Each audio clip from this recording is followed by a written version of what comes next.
All right, here we have this standard run. Oh no, jumpers. Standard is the one you didn't have access to. So there was the front cross that's off screen.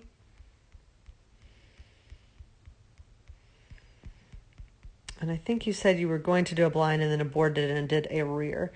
So good job putting pressure on the line. It's really hard when you're running with a dog that doesn't that likes to keep pace with you, that doesn't really drive forward. It makes the rear cross hard. So I think that you do a pretty good job here of making sure of finding that balance between the dog being committed and being able to put pressure on the line. It's not perfect in that we would like to see the dog drifting towards this wing, feeling that pressure. But I think that you've probably accurately read how much support your dog needs to get that jump.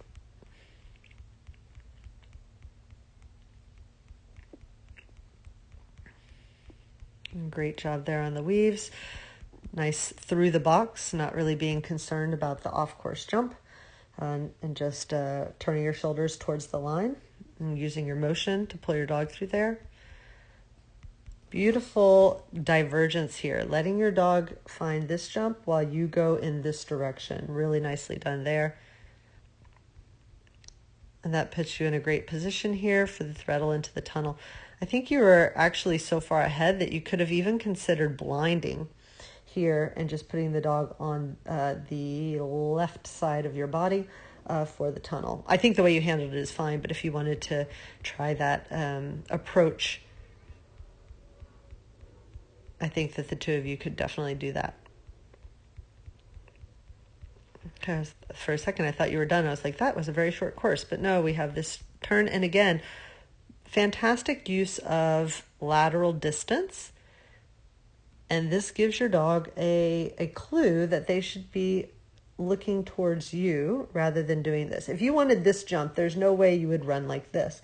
And so by using that lateral distance, you're able to keep running, get ahead. Your position tells your dog to come in this direction, and it puts you in a fantastic position for what comes next. In this case, a blind cross. Here's the jump.